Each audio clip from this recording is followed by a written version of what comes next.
أعوذ بالله من الشيطان الرجيم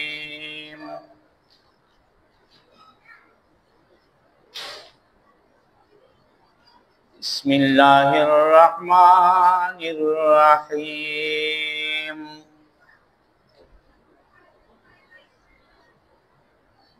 فتلقى آدم من ربه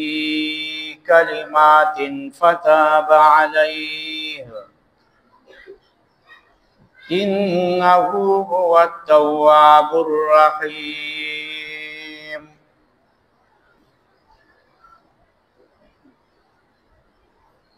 د سورة البقرة ودیرشم نمبر آیات د حضرت آدم علیہ السلام تذکرہ اللہ کی چې الله پاک دې منې کړو چې جنت کې به دې ونې فاته نشي دې نږدې شو ورته ونه یې وفړله الله پاک ورته وی چې ته د جنت نه وځه چې کله دوی د جنت نه ووتل کوشو نو حضرت آدم علیہ السلام ډیر زیات خفه او ډیر زیات پریشان او ځنی مفسرین دا ذکر کړی دي چې دواړه جدا جدا کوشیو حضرت آدم علیہ السلام په هندوستان کې او حضرت حوا چې ودا په جده کې خوشي ودی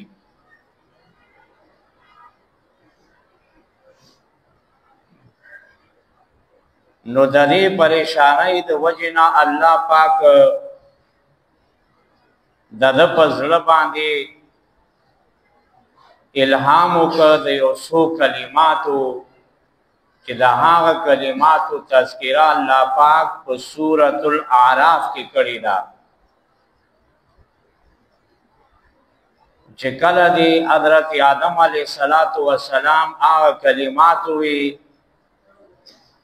ربنا ظلمنا انفسنا وان لم تغفر لنا وترحمنا لنكونن من الخاسرین چې دا کلمات کلا حضرت آدم علیہ السلام وی او دا د پزړه باندې القا کړی وا د زړه کې اچول وی دا کلمات الله پاک نو الله پاک د توبه قبول کړه د هغه پریشانی چې دا هغه ختم کړه او بیا دوی په دنیا کې آباد شو فتلقى آدم پس ذکر آدم علیہ السلام من ربه قل دربنا کلمات یوسو کلمې د ذکر د الله پاک نه یعنی الله د پزړه کې واچولې چې دا کلمې اوایا نو ظاهره خبره ده چې حضرت آدم علیہ السلام ډیر زیات پریشان او ډیر خفه وو نو د وجه د دین هم چې ګوره ما د الله پاک یو حکم چې دی هغه ونه منه ځنې خلک په دې باندې اعتراض کوي چې ګوره پیغمبر نه غلطي کیږي دا د ګناه وکړه قرآن حکیم کې بل ځای کې الله پاک وایي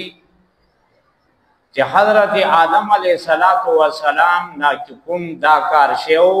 ولم نجد له عزما سیراده نه وا بی اختیارت نه وشو یعنی دا ولی دا خوراک دا ونی خوراک چې دا شیطان د وسوسه اچولیوانو شیطان دا وسوسه څنګه واچولا شیطان خو چې کله د آدم علیہ السلام ته سجده ونکړه نو دیکھو الله پاک د جنت نه بهر ک او آدم علیہ السلام اور حوا کو په جنت کې نو دې جنت څنګه لاړ ځنې یو روایت دا دی چې د مار په خولې کې لاړ دنیتا او ځنې وایي د طاووس په شکل کې لاړ خو نه د دې څه حقیقت داسې نشتی شیطان بهر و د جنت نه خو چونکې آدم علیه السلام ته خدا اجازت و چې د کوم ځای ته جنت کې ځې نو ځه نو ځای به ګرځېده په جنت کې سره د حوا نه او د شیطان وکړ بهر او شیطان د په زړه کې داسې یو قسم وسوسه یو خیال پیدا کړ چې بس ته دا کار وکړه د جنت نه دا میوه اخرى نو بس ته به همیشه په جنت کې داسې خو ورته نه وي که نه چې جنت ته به وځي همیشه به په جنت کې نو ظاهره خبره ده جنت د میوې د هغې راحت د هغې سهولت آدم علیه السلام داسې غوښتله حدیث مبارکه کی راضی امام بخاری رحمه الله په باب خلق بدء الخلق کې دا حدیث نقل کړی دی چې لولا بنی اسرائیل لم یخنز اللحم کچرته بنی اسرائیل نه نو غوښه به نه خرابېدله او دارنګه کچرته حوا خیانت نه وکړي د حضرت آدم علیه السلام د خپل خاوند سره نو یوې ښځې به چېرته خپل د خاوند سره خیانت نه کوي بني اسرائیلو په باره کې راځي چې الله پاک دوی ته ویلي وو چې غوښه به نه جمع کوئ خزانه کوئ به نه چېره دا به کیدو دا به سهار وکړو تازه تازه غوښې به تاسو دپاره د اسمان نه راځي او هغه خورئ نو دوی جمع کړي هغه نو جمع کولو نه پس ته د غوښې خرابېدل شروع شو ځینې مفسرینو دا تفصیل لیکلی چې غوښه مخکې هم خرابېدله به دا نه چې داسې نه وه خو مخکې به چا جمع کوله نه او دوی جمع کول شروع کړه د هغې یاره سهار به یې وخورو بل وخت کې به یې وخورو نو بیا خرابېدلې شروع شو او حوا د حضرت آدم علیه السلام سره خیانت وکړه څه خیانت یې وکړه ورته وی چې ګوره دا د جنت د مزو ځای دی نه پکې څه تکلیف دی نه پریشاني شته او دا ونه چې دا اخرى بس چې ته همیشه په جنت کې مونږ همیشه په جنت کې یو نو بس د ښځې خبره یې ومنله خو بهرحال دا خو یو وسیلې وي یو نظام و د الله پاک ځکه چې الله پاک خو مخکې دا ویلي چې آدم علیه السلام به زه په دنیا کې پیدا کوم انی جاعل فی الارض خلیفه او رحمان بابا وایي چې جنت دی ځای د تولد تناسل نه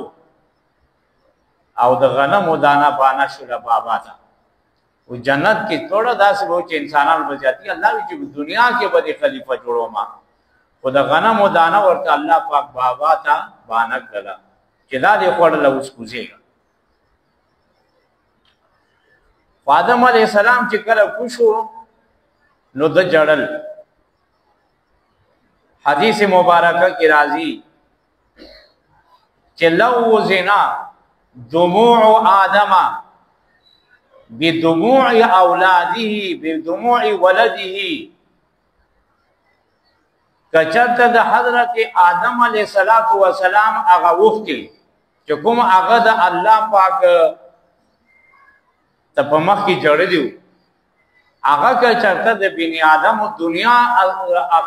قیامت پورې چې څومره انسانان راځي دا هغوی ټولو اوښکو سره کچرته دا وزن کې نو لوزنت علی جمیع دموع ولده د ده دا اوښکې به د هغونه زیاتې شي دومره یې وجړل الله ته او ظاهره خبره ده چې الله د یرې نه یو خسونې اوښکه چې کوم ده دا د انسان د سترګې نه وځي نو حدیث مبارکه کې راځي چې دا اوښکه چې کوم ده دا د دوزخ اور مړی اور یعنی الله پاک به جنت ته بوځي ځکه چې پېښمانه شو خپه شو الله ته وجړل نو الله د توبه قبول کړه فتلقى آدم پس ذکر آدم علیہ السلام من ربی قل ربنا کلمات یوسو کلمه چاغ ربنا ظلمنا انفسنا وإن لم تغفر لنا وترحمنا لنكونن من الخاسرين یو انسان ډیر په اخلاص سره دا وایي نو الله پاک په داغوم پریشانی به ختم کی او داغه هم الله پاک توبه قبول کړي فتاب علیه الله د توبه قبول کړه الله د عاجزی د عذر قبول کړ انه بشک الله چې دی او تواب الرحیم د توبه قبل انکه مهربان دی الله ډیر زیات توبه قبل انکه مهربان دی کل بنی آدم خطاؤون وخیر الخطائین التوابون حدیث مبارکہ کی راضی کہ ہر انسان نے غلطی کیږي خو بہترین غلطی کون کے آغا دے چاغا توبہ وباسی اللہ تا قلنا بیتو منا جمیعنا مورتوی چکو شید جنت نٹولا اللہ پاک دے آیات کے بیا دوبارہ ہوئی مخ کے پا آیات نمبر 36 کی اللہ پاک کم ذکر کر دیے قلنا بیتو بعضکم لباس عدو او دلتا اللہ پاک بیا ہوئے چے قلنا بیتو منہا جمیعا ٹول پوچھے دینا ذکر چے آدم علیہ السلام دا سے پا آسانی سر تھوڑا وقت دا جنت نا چے اللہ ورتے پوچھ رہا یا اللہ بس دلتا میں معاف کا غلطی اسوا نوزم اللہ پاک ورتے نا ای بیتو منہا جمیعا ٹول پوچھے دا جنت نا فَإِمَّا يَأْتِيَنَّكُمَا پس کچھ تزاچی تاستا منی زماد طرفنا ہدن ہدایت معجزات راشی کتابون راشی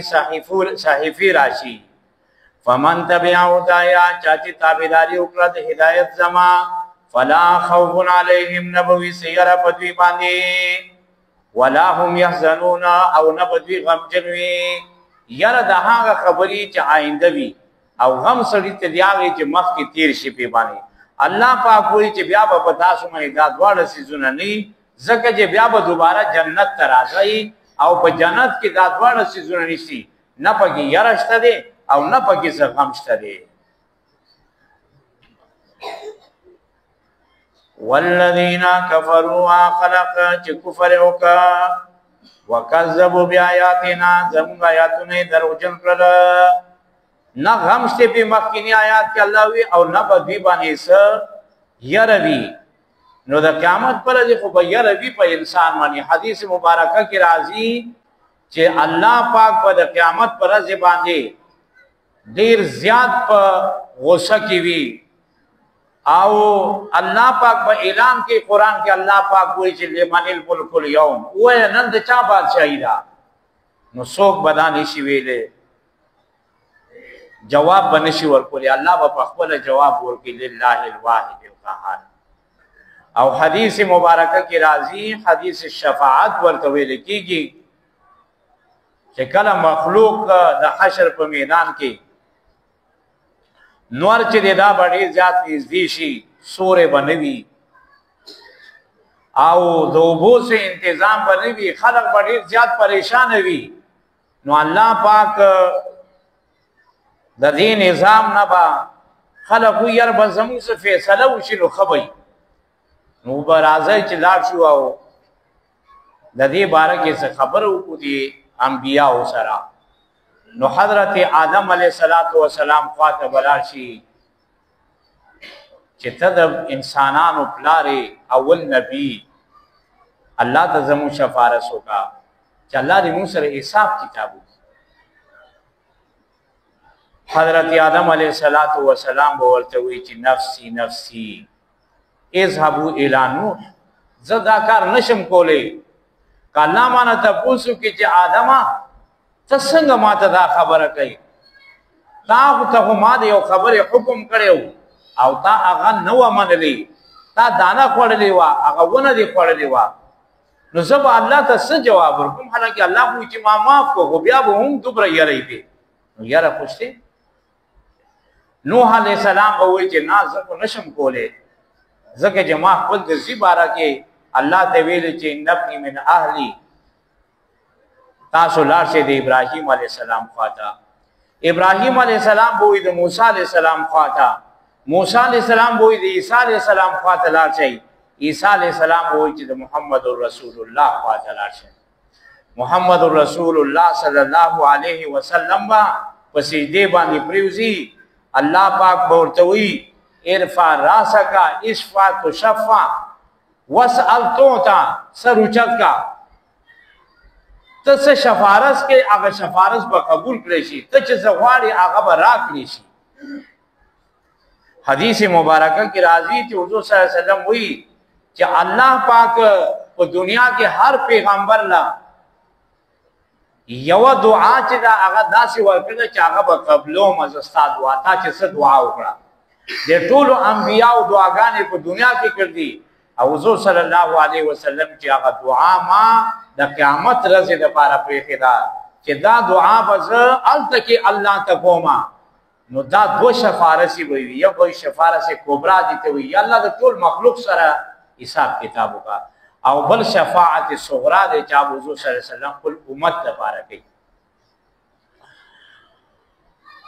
نو دلته کې یره خدا خو هغه یره به په مؤمنانو باندې داسې چې یو ښه ساعت به وي بیا به ختم شي ولا خوف علیهم نبوي سیاره په دوی باندې ولا هم یحزنون نه به دوی غمجن وي والذین کفروا خلق چې کفر کړ دي وکذبوا بآیاتنا زموږ آیاتونه دروغجن کړ دي اولئک اصحاب النار دا دوزخیان دي هم فيها خالدون دوی په دوزخ کې همیشه وي فتلقى آدم پس ذکر آدم علیہ السلام من ربه کلمات قدربنا یوسو کلمه فتاب علیه الله د توبه قبول کړه انه الله چې دی هو التواب الرحیم دې توبه قبلون کې مهربان دی قلنا مونږوي بتو پښتا زمينا د جنتنا جميعا ټول فإما يأتينكما پس کې چتراشي تاسو سامنے زما د طرفنا وزن هدایت فمن تبع پس چې تابعداري وکړه خدایا زما د هدایت فلا خوف عليهم نبوي سيره پدوي باندې ولا هم يحزنون نبوي غمجنوي والذين كفروا چې کفر کړي وکذبوا بآیاتنا زموږ آیاتونه دروغجن کړي اولئک داخل چې اصحاب النار دوزخیان دي هم دي چې فيها پر دوزخ کې خالدون همیشه وي واخر